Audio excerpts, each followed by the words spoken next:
Lacey Turner. Hi, and Happy New Year. Happy New Year to you also. I say, how y'all doing today? I am your host, Lacey G. Souldier Turner, and today I have a very special guest with me. She's one of the most prolific actresses to walk the face of the earth. She has appeared in 4 Broadway shows, 68 movies, over 450 episodic television shows, including Blackish, The Fresh Prince of Bel-Air, and many, many more. She's toured in concert all over the world. She has won many film awards and activist awards. Y'all already know, man. We got St. Louis native, Kenlock bred, Miss Jenifer Lewis. Welcome to the platform.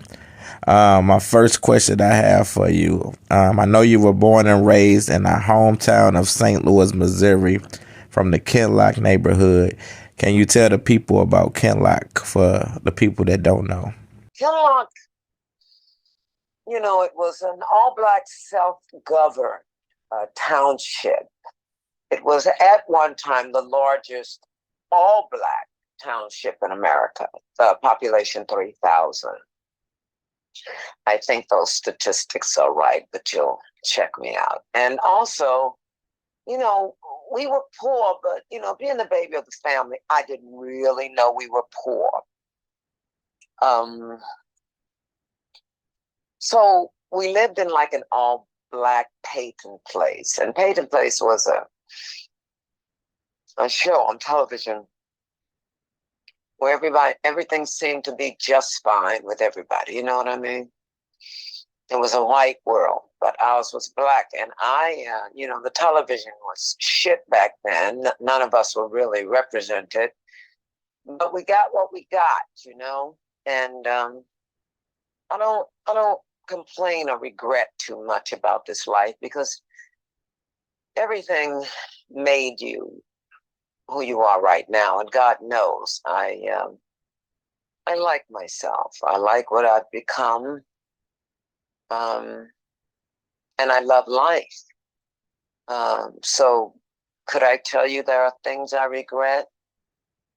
No, because everybody, I think that I offended or hurt in any way, I have said I'm sorry over and over again, and when I say I'm sorry, I mean it.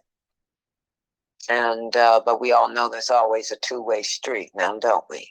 No matter what's going on, it's a two-way street. So a journalist asked me once, how did I touch bliss? I touched bliss the day I took responsibility for every choice I had made, was going to make, and was making at that moment. It's all about responsibility, taking your part in whatever situation it is and honoring who you are in it. Are you able to say I'm sorry first, no matter what's going on? So it's really important, especially now after COVID, for humanity, mankind, to be kinder. I mean, if we didn't discover anything with COVID-19, it should have told us if one of us is sick, we're all sick. So Kinlock did a lot for me because I don't think there are any lies in poverty. I think poverty speaks to what it is and all the dysfunction that comes with it and all the wonders that come with it. We enjoyed our lives. We played on the playground. We became Girl Scouts and Brownies. And my mother was a den mother for the Boy Scouts. And other Girl Scouts, one of them, child, a long time ago. But my mother was always involved, and that's why I think I'm involved today in politics, and, well, not so much politics, involved in activism, making a difference in the world. She wanted me and my siblings to be educated, and we all are very well educated. And what can I tell you? Kenlock was my roots. And we were poor, but as you probably know, I ain't poor no fucking more now, am I? I'm rich, bitch. So anyway, uh, but yeah, Kenlock, even to this day, has always been good to me. Well, like I said, did the dysfunctions that came with poverty exist there? Absolutely. A lot of abuse, a lot of madness, even a lot of anger, disappointment. There was also the opposite. Miss Benson's biscuits, Miss Williams' German chocolate cake, Miss Clark that would sit and talk to me,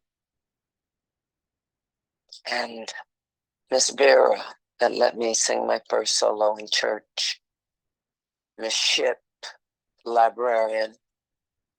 So there were good times and there were bad times, but it molded me.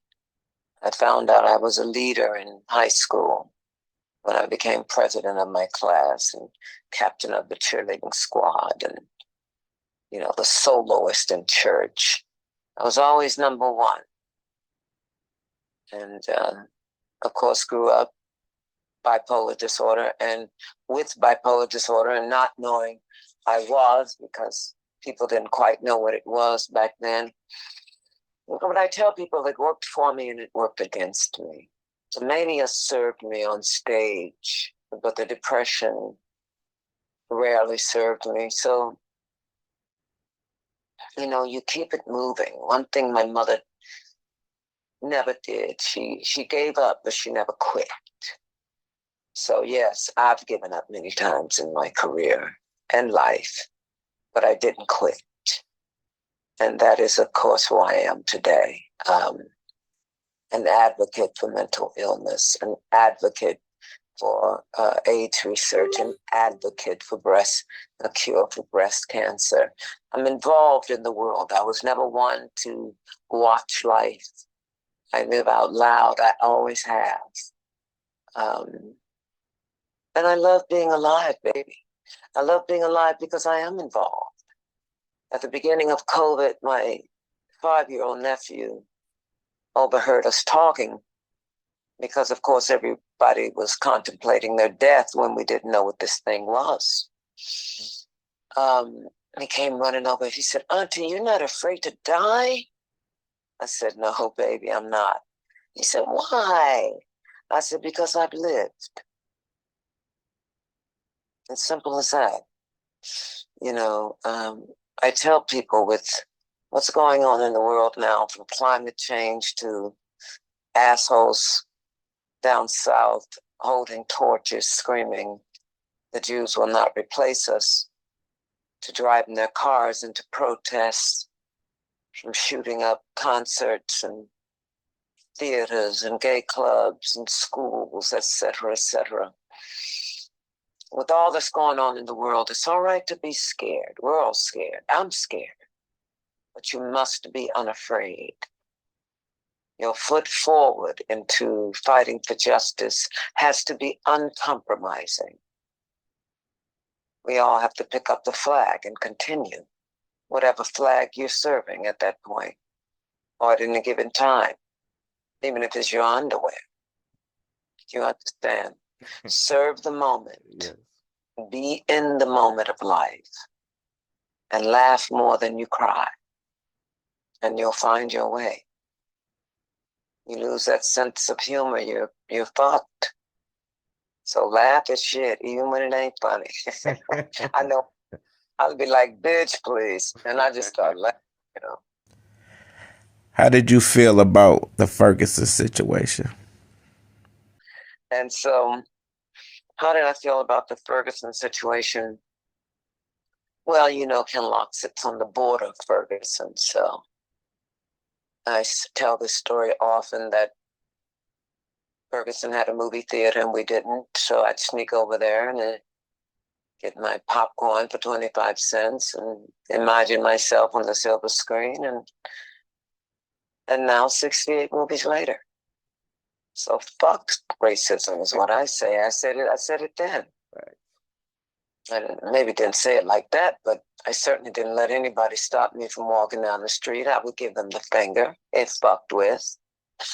I was a little gangster. I didn't give a fuck. My mother didn't play, so I didn't play. You read the book. Yep. She cut him arm off when, he was fucking with her on the streets of Kilmarnock. She cut that motherfucker's arm off. I was like, God damn.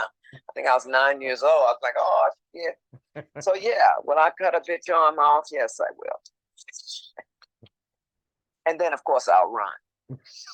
And pretend. Can you tell me about your first book, The Mother of Black Hollywood? The book, The Mother of Black Hollywood. Look, I gave you guys all my secrets. I have no secrets, and that's why I'm free. I'm free. I don't, I've told you, everybody else in the world, I got 30 summers left. You don't get one. Nobody gets it. I get it. I go where I want. I do what I want. I say what I want. I'm free. And because I love life, I don't have to monitor myself.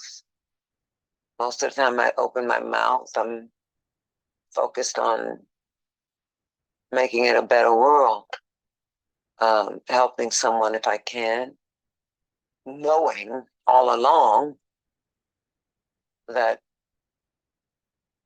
the only thing you can do for somebody else is live your best life. And maybe something that you do will jump off, but a child is not going to understand that the fire is hot until he burns it. You have to have an emotional reaction to your behavior in order to learn anything. So you can talk to you blue in the face. If somebody didn't ask you, when you start talking, they are not listening. And a lot of times, even if they ask, they're not listening. So better you go on with your life and have a good time and live well. And if they see you and know your story, so be it. But you can't save anybody.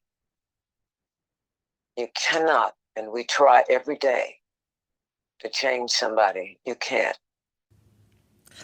Tell me about your latest book, Walking in My Joy in These Streets. Walking in my joy. Well, it's just that. It's coming through the rage. It's coming through the challenges of life. It's coming through. The operative word, of course, is through. It doesn't say, yeah, though I walk around, or over or under. It says through the valley. And one must go through. You have to go through. There's no other way to do it, to learn. And there are no shortcuts to greatness. And what is greatness? Greatness is telling the truth. The whole truth and nothing but the truth. You cannot go through life in denial, passive aggressive, and lying to yourself. You cannot. Happiness will not exist for you. Wholeness will not exist. I tell people, you can't run. And that Breakfast Club interview, I tell them I got money to run. But you can't. You meet yourself when you get there. So what is the work? The work is going out to the garden, whether you do it figuratively or physically, or literally, should I say. And understand that you have to go to the root of a weed for it not to grow back. If you snatch it, it's going to grow out. It's going to grow right back. and invite its friends to fuck your garden up. So, best to go out there and get down to the root of what's happened to you, because usually it's not what's wrong with that person. We have to have compassion and ask what happened to that person.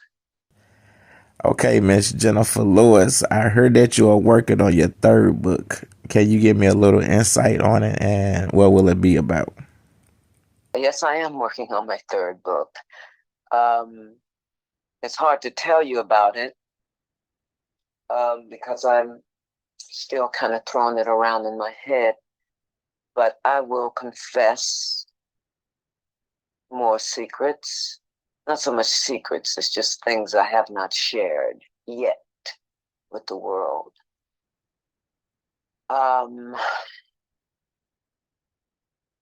But it's going to be extremely powerful in that even when I wrote The Mother Black Hollywood, I still cared about my career. Walking in My Joy, I still cared about my career. Now I could give a flying fuck. I got my Hollywood Walk of Fame, so fuck all of y'all. You see what I'm saying? The shit's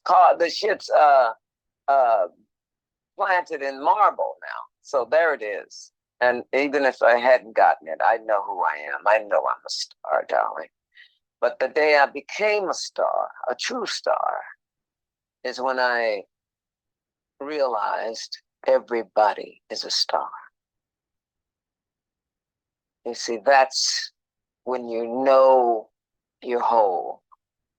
Far from perfect, but you know that the oneness is real. None of us are better or worse than the other. We are all God's babies. And whether you're fucking up or changing the world, we all have to answer the call. The call of the truth. What happened? And now, what the fuck are you going to do about it? How do you react? How are you going to react to what's happening? Because some shit's coming. Make no mistake, life will always continue to come. If you're breathing, that phone is going to ring. Somebody's going to have been in an accident. Somebody's going to have passed away. Somebody's going to have been diagnosed with cancer. Something's coming over the line because life is continuous. It's not going to stop for you or me. It's not going to stop. The sun comes up every day and sets without making a sound. We sleep 8 of those hours. What the fuck are you going to do with the others? Stay in bed? What are you going to do? And if you don't know what to do nothing. And try listening to what maybe you can do. Be still and be quiet. And you want to hear the voice of God? Then shut the fuck up. You want to see the face of God? Look in the mirror. What are you doing? How did you feel on the day when you got your star on the Hollywood Walk of Fame? I know that was a great moment for you. Oh God, that was fantastic. I'm gonna just about it. Was perfect. It was a perfect day. I was real happy I wore that. I looked like a bird of paradise in the midst of all of it. Everybody was, oh God, all my family and friends, my family, my siblings were there. Everybody was there. Brandy and Roz and Debbie and Mark. It was a delicious day. But like I said in my speech, I need that star to tell me I was a star. I've been a star since I could breathe. I came out of my mother, I was a star. And it's true. I never knew anything else but to entertain people with every breath of my being. I'm not just an actress, an author, comedian. I'm an entertainer. Before anything, I am an entertainer. I will make a bitch laugh. I will take your ass out with a song and some jokes and something to think about, of course. When you know who you are, which I do, I trust myself walking into any room. What y'all want to talk about? Well, I got questions about that. And I'm not ashamed to tell you, I don't know what the fuck you're talking about, but if you let me know, I can join in. Because I know who I am. If you don't know what to do, go do something for somebody else. Try that shoe on. I don't know what I'm going to do. Go help somebody. Go to a school. Go hold some babies. Go do something. Mentor a child. Join the Boys and Girls Club and mentor a kid. Big brothers, big sisters, mentor a kid. Do something with your life that's productive. What has been your greatest challenge in the industry? One of the greatest challenges was that the industry changed when the internet changed, and right before it. I just didn't really understand that it went from having talent to become a stable artist in the world to, just being able to fuck somebody and then you're famous. I mean, come on now. And you have to understand the world that I wanted to be a star in doesn't exist anymore. Everybody didn't have a camera. You see. You were famous in a few cities in Hollywood, but now you're global. I can rarely even travel without being recognized. And I don't mind it, but it can be a little overwhelming when you're when you're walking into the Hall of Mirrors in Versailles and somebody screams loud, Jenifer Lewis. I'm like, what the fuck? Or you're in a 350-year-old glacier in Iceland and somebody steps forward and says, I need Jenifer Lewis. I'm like, I am, but why don't you keep your voice down before this I fall on our asses? Here, in the first place, you dumb bitch, shut the fuck up. Dumbass Nancy. Have you read the second book? No, not yet. You have to read it. There's a chapter called Dumbass Nancy. I would definitely read it. Better read it, especially after me giving you an interview, you little shit. Now, what has been your greatest accomplishment? My greatest accomplishment is that after I was diagnosed with bipolar disorder, I went and took care of myself. That was my greatest accomplishment in life because I'm able to live a more level existence, and I'm proud of what I did because now I can enjoy the fruits of my labor without being manic as hell or depressed as hell. As simple as that. I'm more focused to, once again, be the activist that I am, to care about the next generation and all of that. It took me a long time to be able to say these words, but am I proud of myself? I most certainly am. And it's simple as that.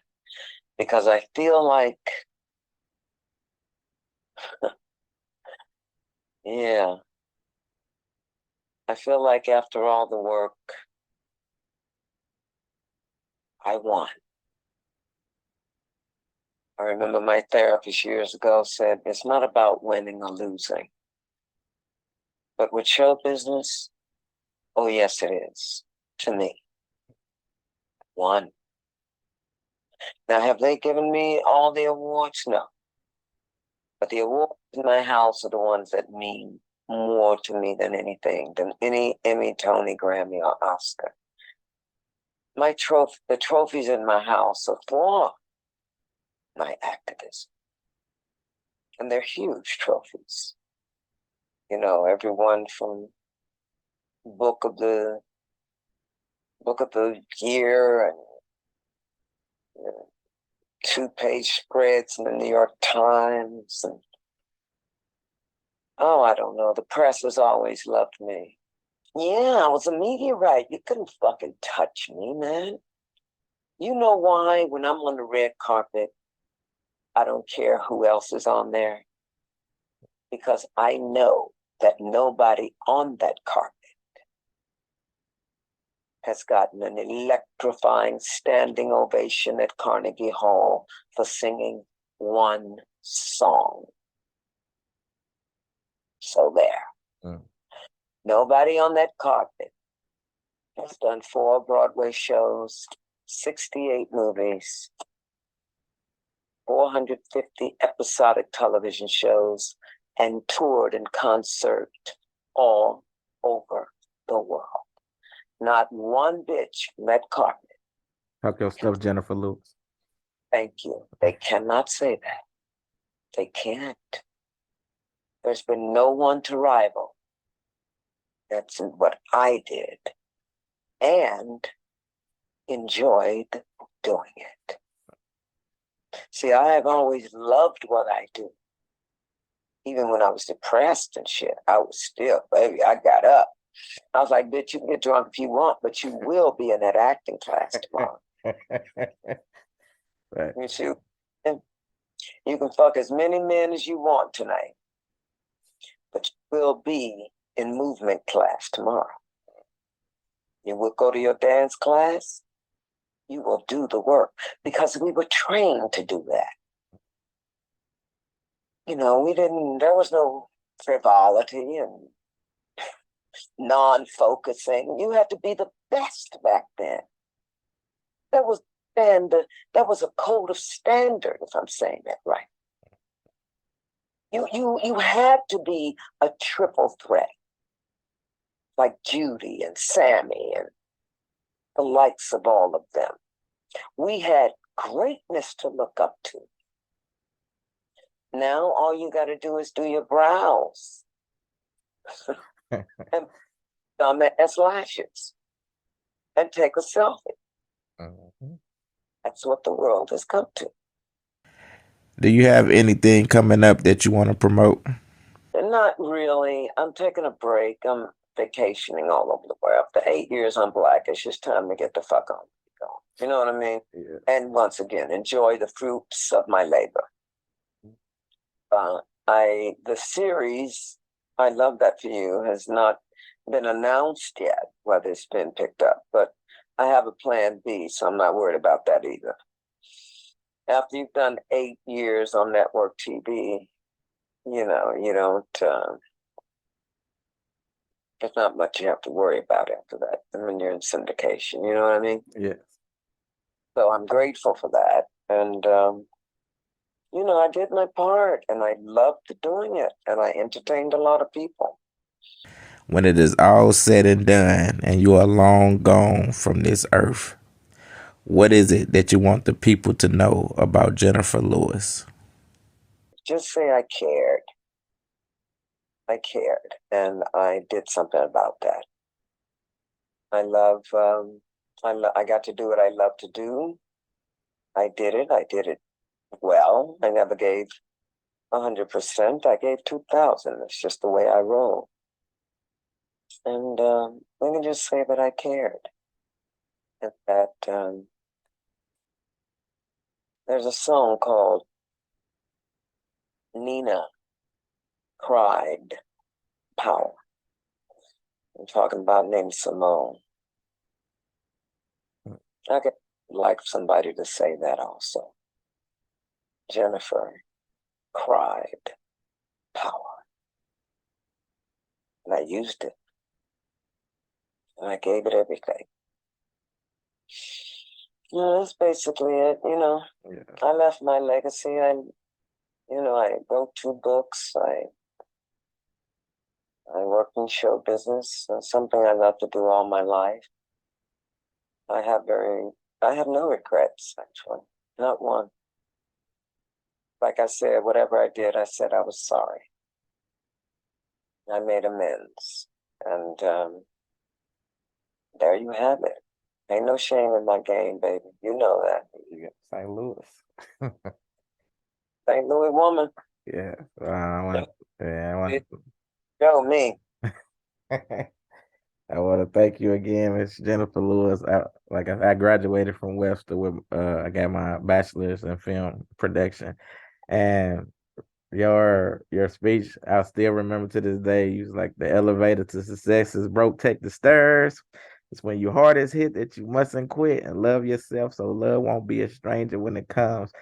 Yes. Be taking those my career, man. Ever since then, even since I graduated, it's like each year is getting better. I have won numerous awards and film festivals from writing and directing films. Last year I got one of my songs got nominated in a Hollywood Music Award. So I got to do that, and just me remembering that, it just kept me going and going. And so I just thank you even for this. This is like, I'm honored even for this. Look at you. Look at you. Congratulations. That makes me very happy, young man. Thank Very you. happy. Thank you. And it is I'm manifesting this. I'm gonna have you in one of my films one day. I'm There you manifested. go. There you It's go. gonna happen. So remember I said this day. I will remember, as you will. Yes. So go on and live well. Okay. Be well. All right, baby boy. All right. Thank you very much. And I'll let you know when I drop this article and everything, and I'll send it to you. You got it. Please do. All right. Thank you very much, Jim. Lots of love, baby. All right. Bye-bye.